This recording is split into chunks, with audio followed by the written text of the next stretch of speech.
নমস্কার বন্ধুরা, আমাদের চ্যানেলে আপনাদেরকে স্বাগত জানাই। যারা চ্যানেলটিকে প্রথমবার দেখছেন তারা অবশ্যই চ্যানেলটি সাবস্ক্রাইব করে নেবেন এবং বেল আইকনটি দাবিয়ে দেবেন, যাতে চ্যানেলে দেওয়া সকল ভিডিওর প্রথম নোটিফিকেশান আপনাদের কাছে পৌঁছে যায়। তো আগের দিন ভিডিওতে আমরা বলেছিলাম যে পরীক্ষা হতে চলেছে 7 তারিখ এবং 14 তারিখ। তো সেদিনকারই সন্ধ্যাবেলা কিন্তু অফিসিয়ালি নোটিফিকেশান পেয়ে গেলাম যে 7 তারিখ আর 14 তারিখ আমাদের পরীক্ষা হচ্ছে। তো কথা হলো, পরীক্ষা তো ডেট ঘোষণা হয়ে গেল অফিসিয়ালি, কিন্তু এখনও পর্যন্ত কিন্তু কোনো রকমভাবে আমাদের এডিট অপশান আসলো না। যে এডিট অপশান আসা খুব দরকার ছিল, কারণ অনেকের অনেক ধরনের ভুল হয়েছে আমরা জানি, এবং সে ভুল তারা শুধরে নিতে চায়। তো সবার আগে বলি যে যাদের বড় বড় মেজর মিস্টেকস ছিল, আমরা কিন্তু ভিডিওতে বারে বারে বলেছিলাম কোনো মেজর মিস্টেকস থাকলে সেকেন্ড টাইম আবার অ্যাপ্লিকেশান করে দিতে, কারণ সেকেন্ড অ্যাপ্লিকেশান যদি করা থাকে তাহলে সেকেন্ড অ্যাপ্লিকেশানের ওপরে অ্যাডমিট কার্ড আসবে, তাতে কোনো প্রবলেম হওয়ার কথা ছিল না, যেটা আমাদেরকে এসএসসি কমিশন থেকে বারে বারে বলেছিল। একাধিক অ্যাপ্লিকেশান করলেও কোনো প্রবলেম হবে না, যেটা লেটেস্ট তার ওপরে অ্যাডমিট কার্ড আসবে। তো তখন মেজর যাদের ভুল ছিল তাদের কিন্তু বারে বারে বলা ছিল যে আপনারা নতুন অ্যাপ্লিকেশান করে দেন, না হলে, কারণ এডিট অপশানের ওপরে কখন আসবে না আসবে তার উপরে ওয়েট করে থাকাটা ঠিক বুদ্ধিমানের কাজ নয়। তো এবার যেটা কথা হচ্ছে, সবচেয়ে বড় এখন প্রবলেম সেটা হচ্ছে সিগনেচার আর ছবি যেটা। তো যদি এডিট অপশান আসে, আদৌ কি সিগনেচার আর ছবিকে এডিট করতে দেবে? এটা নিয়ে কনফার্মেশন কিন্তু এখনও পর্যন্ত কোথাও নেই। অনেকে এসএসসি অফিসে ফোন করেছিল, তাদেরকে বলেছে যে হ্যাঁ, এডিট অপশানে আপনার এই ছবি আর যে সিগনেচার আছে সেটা এডিট করতে দেবে।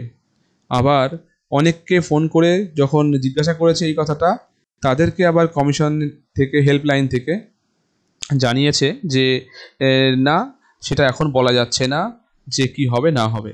ইভেন আমরাও যখন গিয়েছিলাম কমিশনের সাথে দেখা করার জন্য, তখন আমাদের টিমকেও কিন্তু কমিশনের হেল্প ডেস্ক থেকে এটাই জানিয়েছিল যে কী কী এডিট করা যাবে বা কী কী এডিট করা যাবে না, সেটা সম্পূর্ণ রকমভাবে ক্ল্যারিফাই করা যাচ্ছে না এখন।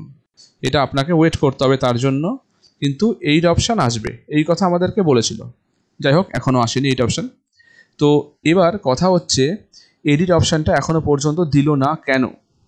তো এডিট অপশানটা না দেওয়ার পেছনে যতটা কারণ আমরা জানতে পারছি এখন, সেটা হচ্ছে ওবিসি মামলা। কারণ ওবিসি একটা বড় মামলা চলছে হাইকোর্টে কিন্তু।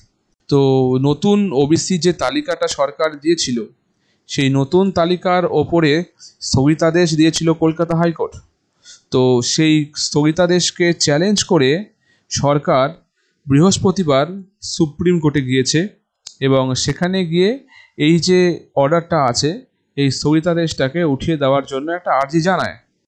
আর এই দিনই আবার হাইকোর্টের ডিভিশন বেঞ্চ রাজ্যে ওবিসির যে নতুন তালিকার ওপর স্থগিতাদেশ ছিল তার মেয়াদও বাড়িয়ে দিয়েছে। তো আগামী 31শে আগস্ট পর্যন্ত নতুন তালিকার ওপরে কিন্তু স্থগিতাদেশ চলছে, মানে নতুন যে তালিকাটা দিয়েছিল তার উপরে স্থগিতাদেশ বজায় রেখেছে বলে জানিয়েছেন বিচারপতি তপব্রত চক্রবর্তী মহাশয় এবং বিচারপতি রাজশেখর মান্তা ডিভিশন বেঞ্চ। তো পশ্চিমবঙ্গ সরকারের নতুন ওবিসি তালিকার ওপর গত 17ই জুন স্থগিতাদেশ দিয়েছিল হাইকোর্ট। তো সেই স্থগিতাদেশকে চ্যালেঞ্জ করে বৃহস্পতিবার শীর্ষ আদালতের প্রধান বিচারপতির এজলাসে মামলার মেনশন করে দ্রুত শুনানির আর্জি জানান রাজ্যের তরফে আইনজীবী কপিল সিব্বল মহাশয়। প্রধান বিচারপতি বি.আর. গাভাই মহাশয় এই মামলাটা দায়ের করার জন্য কিন্তু অনুমতি দেন। আবার নতুন ওবিসি তালিকা নিয়ে রাজ্য সরকারের বিরুদ্ধে আদালত অবমাননারও একটি মামলা দায়ের হয়েছে বলে সুপ্রিম কোর্টে জানান কপিল সিব্বল মহাশয়। আদালত অবমাননার মামলার উপরে স্থগিতাদেশের আবেদন জানান তিনি। সোমবার 28শে জুলাই মামলাটি আবার উঠবে সুপ্রিম কোর্টে, সেদিন মামলাটি আবার শোনা হবে। যেহেতু সুপ্রিম কোর্টে আদালত অবমাননার মামলারও শুনানি হবে আগামী সপ্তাহে, তাই হাইকোর্টের ডিভিশন বেঞ্চেও আদালত অবমাননার শুনানি কিন্তু পিছিয়ে গিয়েছে।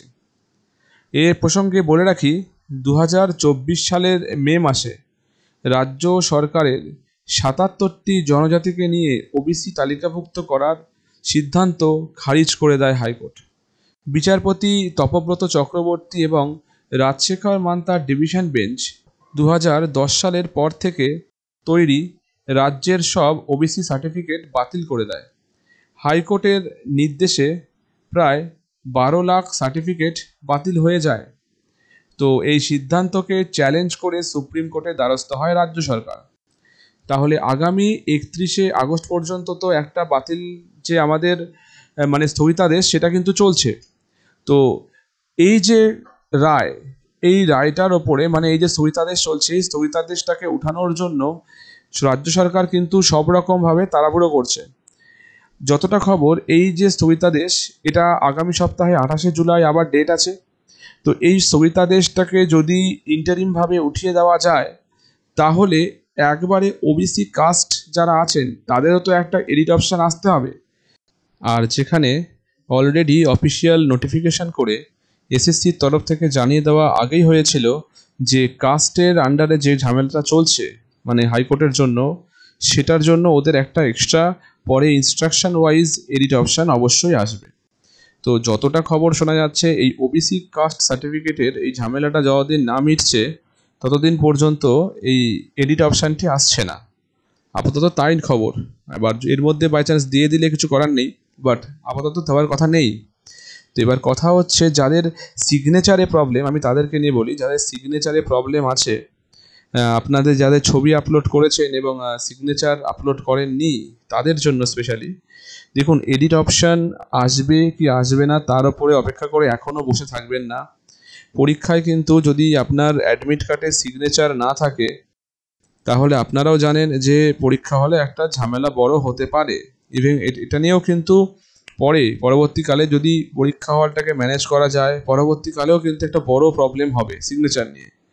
তাই যারা এরকম প্রবলেম ফেস করছেন তাদের পক্ষে এখন সবচেয়ে ভালো উপায় হচ্ছে ইমিডিয়েটলি গিয়ে কমিশনের সাথে কথা বলা, কারণ এই প্রবলেমটা কিন্তু রেখে দেওয়াটা ঠিক হবে না। আর এডিট অপশান আসলে যদি ওখানে সিগনেচারটাকে আপলোড করতে দেয় তাহলে আপনারা আপলোড করে নেবেন, সে তো অবশ্যই। এটা তো পজিটিভ ভাবলে, তাহলে একটু নেগেটিভ ভাবুন, যদি ওখানে এডিট অপশান না দেয়, ধরে নেন বাকিগুলো এডিট করতে দিল কিন্তু সিগনেচারটাকে আর হাত দিতে দিল না, ওটাকে কিছুই করা গেল না, তখন আপনারা কি করবেন? তো এই কারণের জন্য এখনও সময় আছে। পরীক্ষার অলরেডি প্রসিডিংস চলছে যেহেতু কমিশনের, তো এর মধ্যে আপনারা পারলে কমিশনে যোগাযোগ করুন, ফোন করুন, যেমন করেই হোক কমিশনের সাথে কথা বলে এর একটা শর্ট আউট কিন্তু করে নিন, কারণ এর শর্ট আউট না করলে পরবর্তীকালে একটা বড় প্রবলেম ওয়েট করে আছে। আর এছাড়াও যারা অন্যান্য একাডেমিকে ভুল করেছেন বা অন্যান্য কিছু, তখন তো বারে বলা ছিল যে মেজর ভুল হলে নতুন করে একটা ফর্ম ফিল আপ করে দিতে। যাই হোক, সেই সময় তো অলরেডি পার করে গেছে, তাহলে এখন আমাদের একটু ওয়েট করতে হবে। হয়তো ওবিসি কেসটা 28শে জুলাই মিটে গেলে তারপরে হয়তো এডিট অপশান আসতে পারে যদি কেস মেটে। আর যদি কেস না মেটে, এটাকে যদি কন্টিনিউয়াসলি টানতে থাকে তাহলে আশা করি সরকার তার আগেই কিছু একটা ব্যবস্থা নেবে। আমাদেরকে এখন 28শে জুলাইটার জন্য ওয়েট করতেই হবে, দেখা যাক সুপ্রিম কোর্টে কী হচ্ছে রায়টা। আজকের খবরটি এই পর্যন্তই। নেক্সট কোনো আপডেট পেলে অবশ্যই আপনাদেরকে ইনফর্ম করে দেওয়া হবে। ধন্যবাদ।